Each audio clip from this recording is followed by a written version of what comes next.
राम राम. मी Prakash Mahajan, Mahajan and Mahajan YouTube चॅनलसाठी 2 दिवसापूर्वी एक हिंदी चित्रपटाचे संगीतकार AR रहमान यांचं एक वक्तव्य ऐकण्यात आलं. त्यांनी असं सांगितलं की गेली 7-8 वर्ष माझ्याकडे काम नाही आहे आणि हे काम एवढ्यासाठी मला मिळत नाही की मी मुसलमान आहे. आणि त्यांनी छावा चित्रपटाचा संबंध यासाठी दाखवला की छावा चित्रपटानंतर या देशामध्ये धार्मिक तेढ वाढीस लागलेली आहे. या रहमान, आपण सुरुवातीला खूप चांगलं संगीत दिलं. आपला बॉम्बे, आपला रोझा, अगदी अलीकडचा तो इंग्रजी चित्रपट ज्याच्यासाठी तुम्हाला ऑस्कर अवॉर्ड मिळालं, जय हो हे गाणं खूप गाजलं. हळूहळू आपली प्रतिभा कमी होत गेली. नव्या काळाशी आपण जुळवून घेतलं नाही आणि म्हणून आपल्याला काम मिळालं नाही. पण तुम्ही आमच्या सर्व मराठी माणसाच्या हृदयात ज्यांचं स्थान आहे त्यांचे आमचे शंभूराजे, त्यांच्या चित्रपटाचा तुम्ही उल्लेख का केला?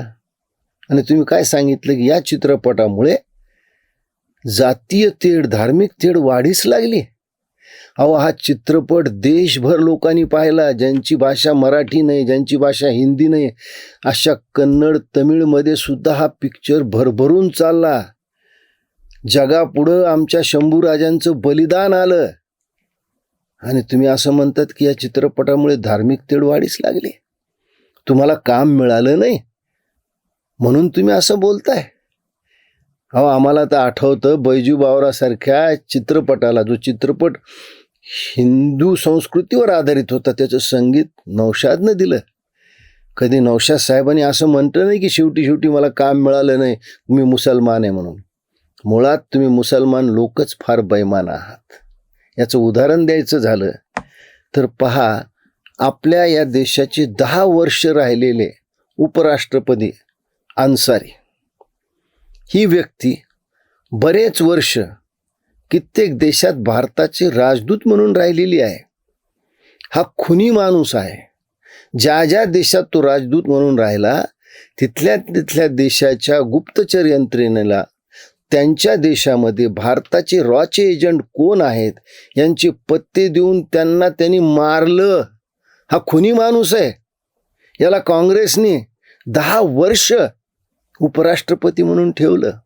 जसाही उपराष्ट्रपदावरून खाली उतरला की त्याला वाटलं की आता भारतामध्ये मुसलमान सुरक्षित नाहीत. मग 10 वर्ष उपराष्ट्रपती होतास बाबा, तुला हे वाटलं नाही का सुरक्षित नाही? तसा तो अझरुद्दीन, अहो, आम्ही भारतीय क्रिकेट प्रेमीने त्याला डोक्यावर घेतलं. तो आमच्या टीमचा कॅप्टन होता.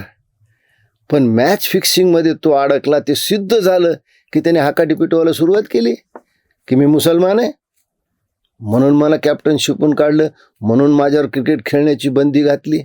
तसाच प्रकार तो आमिर खानचा आहे. अहो, आमिर खानच्या दंगल नावाच्या चित्रपटाने 2000 कोटी कमवले आमच्या भारतीय प्रेक्षकांच्या जीवावर. आणि त्याची आता XYZ कोणची पत्नी म्हणली की भारत देशात आम्ही सुरक्षित नाही आहोत. तोच नसरुद्दीन शाह खूप चांगला अभिनेता आहे. त्याचा मिर्झा गालिब पाहायला मला खूप आवडतो. पण त्याचं वक्तव्य काय आहे? त्याचं वक्तव्य असंच आहे. म्हणजे ज्यावेळेस तुम्हाला उतरती कळा लागते, ज्यावेळेस तुम्हाला भवितव्य राहत नाही, त्यावेळेस मात्र तुम्हाला तुमचा धर्म आणि जात आठवते. इतर वेळेस तुम्हाला आठवत नाही. नसरुद्दीन शाह, जर तुम्हाला या देशात सुरक्षित वाटत नव्हतं तर तुम्ही हिंदू मुलीशी लग्न का केलं? आणि हा अझरुद्दीन असू द्या, नसरुद्दीन शाह असू द्या, किंवा अन्सारी असू द्या, किंवा AR रहमान असू द्या, अरे तुम्हाला एवढंच जर इथं सुरक्षित वाटते तर तुम्ही देश सोडून जा ना. तुम्हाला कुणी आग्रह केला या देशात राहण्यासाठी? पण या देशात राहायचं, याच देशाचं पाणी प्यायचं, याच देशाचं अन्न खायचं आणि याच देशाविषयी उलटसुलट बोलत राहायचं, हे नाही बरोबर. आम्ही मराठवाड्यातून आलो आहोत. आम्ही रजाकाराचे अत्याचार खूप पाहिलेत. आमच्याकडे एक म्हण आहे, मैं मुसलमान, म्हणजे मुसलमान स्वतःला काय म्हणतात, मैं मुसलमान बडा बैमान. मुसलमान जातच बैमान असते. यांना तुपात तळा साखरेत गळा, हे कारलं कडू तेच कडू असतं. यांना दस्तरदान आणि बिस्तरदानच्या पलीकडं माहीत नसतं.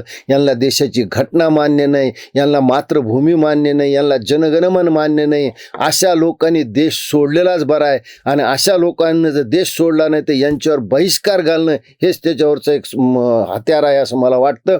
सगळ्या हिंदूंनी जागरूक राहिलं पाहिजे. आणि अशा लोकांना तांदळातील खडा जसा वेचून बाहेर काढतो तसं आपल्या देशातून बाहेर काढलं पाहिजे. आपल्या संस्कृतीतून, आपल्या समाजातून यांना बाहेर काढलं पाहिजे. धन्यवाद.